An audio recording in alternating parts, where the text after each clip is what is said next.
2025 മോഹൻലാലിന്റെ വർഷമാകുമെന്ന് പലരും പ്രവചിച്ചിരുന്നു. എന്നാൽ അത് അന്നത്ര കാര്യമാക്കിയില്ല. എന്നാൽ 2025 പകുതിയോടടുക്കുമ്പോൾ എങ്ങും മോഹൻലാൽ തരംഗമാണ്. അത് സിനിമയിൽ മാത്രമല്ല, സോഷ്യൽ മീഡിയയിലും മറ്റ് പ്ലാറ്റ്ഫോമുകളിലെല്ലാം തിളങ്ങി നിൽക്കുന്നത് മോഹൻലാൽ തന്നെ. Hello friends, welcome back my channel. Mohanlal എന്ന മഹാനടന്റെ തിരിച്ചുവരവാണ് 2025 പകുതിയോടെ നമ്മൾ കണ്ടത്. ഇനിയും ആ വിജയഗാഥ തുടരുമോ എന്നതാണ് ചോദ്യം. നിങ്ങൾ ഈ ചാനൽ ആദ്യമായി കാണുന്നവരാണെങ്കിൽ ചാനൽ സബ്സ്ക്രൈബ് ചെയ്യാനും വീഡിയോ മുഴുവനും കണ്ട് നിങ്ങളുടെ അഭിപ്രായം കമന്റ് ബോക്സ് രേഖപ്പെടുത്താനും മറക്കരുത്.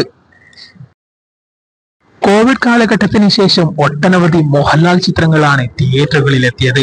അതിൽ ആദ്യം എത്തിയത് എലോൺ എന്ന ചിത്രമായിരുന്നു. തുടർന്ന് മോഹൻലാലിൻ്റെതായി ഒരുപാട് ചിത്രങ്ങൾ തിയേറ്ററുകളിലെത്തി.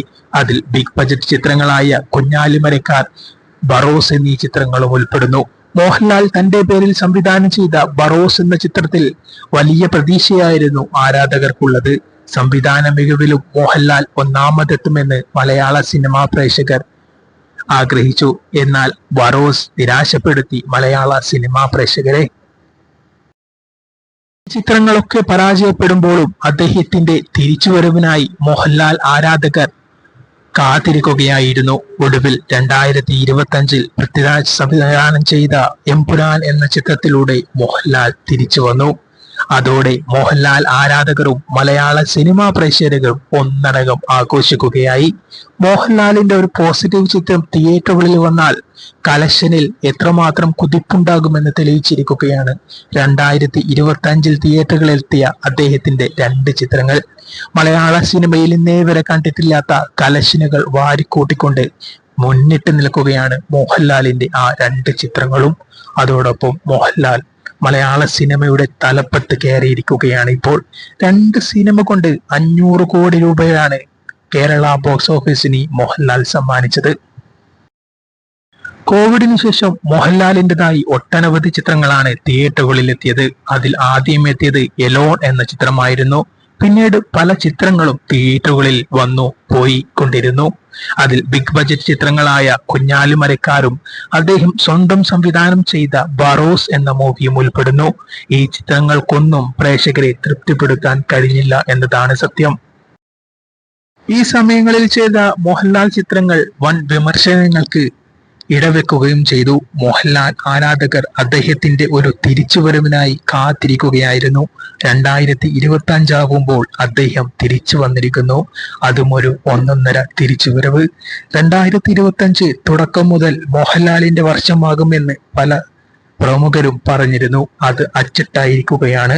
ആദ്യമെത്തിയത് എമ്പുരാൻ. 250 കോടിക്ക് മുകളിലാണ് എമ്പുരാൻ എന്ന ചിത്രം വേൾഡ് വൈഡ് കളക്ഷൻ നേടിയത്. പിന്നീട് കൊച്ചു ചിത്രമായ തുടരും എന്ന മൂവിയും, അതും 250 കോടിക്ക് മുകളിൽ ടോട്ടൽ ബിസിനസ് നേടി. അങ്ങനെ 2 സിനിമകൾ കൊണ്ട് 500 കോടിക്ക് മുകളിൽ കളക്ഷൻ നേടിയിരിക്കുകയാണ് മോഹൻലാൽ എന്ന നായകൻ. അദ്ദേഹത്തിന്റെ വൻ തിരിച്ചുവരവ് തന്നെയാണ് നമുക്ക് 2025 കാണാൻ കഴിയുന്നതും. അദ്ദേഹത്തിന്റെ അടുത്ത ലൈനപ്പുകൾ വെച്ച് നോക്കുമ്പോൾ അദ്ദേഹത്തിന്റെ ഇതേ രീതിയിലുള്ള വിജയഗാഥ തുടരുക തന്നെ ചെയ്യും. മിനിമം 100 കോടി എന്നതാണ് ഇപ്പോൾ മോഹൻലാലിന്റെ ട്രെൻഡ്. അടുത്തതായി റിലീസ് ചെയ്യുന്നത് ഹൃദയപൂർവ്വം എന്ന സത്യൻ അന്തിക്കാട് ചിത്രമാണ്.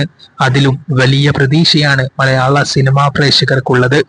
ഒരുപാട് വർഷങ്ങൾക്ക് ശേഷമാണ് സത്യൻ അന്തിക്കാടും മോഹൻലാലും വീണ്ടും ഒന്നിക്കുന്നത്. ഇപ്പോഴുള്ള ഒരു ട്രെൻഡ് തുടരുകയാണെങ്കിൽ ഹാട്രിക് 200 കോടി നേടുമോ മോഹൻലാൽ എന്നതാണ് ചോദ്യം. അടുത്ത സിനിമ കൂടി 100 കോടി നേടുകയാണെങ്കിൽ ഹാട്രിക് 100 കോടി നേടുന്ന ആദ്യ താരമായി മോഹൻലാൽ മാറും. മലയാളത്തിലെ എല്ലാ റെക്കോർഡുകളും ഇപ്പോൾ മോഹൻലാലിന്റെ പേരിലാണ്. അദ്ദേഹത്തിന്റെ റെക്കോർഡുകൾ തകർക്കാൻ ഇനി മലയാള സിനിമയിൽ ആരുണ്ട് എന്നതാണ് ചോദ്യം. നിങ്ങളുടെ അഭിപ്രായം കമന്റ് ബോക്സ് രേഖപ്പെടുത്തൂ. മലയാള സിനിമയിലെ ഇപ്പോഴത്തെ ലിസ്റ്റ് നോക്കിയാൽ അതിൽ മുൻപന്തിയിൽ നിൽക്കുന്നത് മമ്മൂട്ടിയും മോഹൻലാലും ഒന്നിക്കുന്ന മഹേഷ് നാരായണൻ മൂവിയാണ്. ബിഗ് ബജറ്റിൽ ഒരുങ്ങുന്ന ഈ ചിത്രത്തിന് പോലും മോഹൻലാൽ ഇപ്പോൾ ഉണ്ടാക്കി വെച്ച റെക്കോർഡുകൾ തകർക്കാൻ കഴിയില്ല എന്ന് തന്നെയാണ് സത്യം. പിന്നീടുള്ളത് കടമുറ്റത്ത് കത്തനാർ എന്ന ജയസൂര്യ ചിത്രമാണ്. പിന്നീട് ഇപ്പോൾ ഷൂട്ടിംഗ് ആരംഭിച്ച ആട് 3 എന്ന ചിത്രവും വൻ ഹൈപ്പിലുള്ളതാണ്. ഇതിൽ ഏതെങ്കിലും ഒരു ചിത്രമാകുമോ മോഹൻലാലിന്റെ റെക്കോർഡുകൾ തകർക്കാൻ കഴിവുള്ളത്? നിങ്ങളുടെ അഭിപ്രായം കമന്റ് ബോക്സ് രേഖപ്പെടുത്തൂ. ഒന്നുറപ്പാണ്, ഇനി ഏറെ നാളുകൾക്ക് ശേഷമായിരിക്കും മോഹൻലാലിന്റെ ഈ റെക്കോർഡുകൾ തകർക്കപ്പെടുക. ഒരു പക്ഷേ മോഹൻലാൽ തന്നെ ആയിരിക്കും അദ്ദേഹത്തിന്റെ റെക്കോർഡുകൾ തകർക്കുകയും ചെയ്യുക. നമുക്ക് കാത്തിരിക്കാം.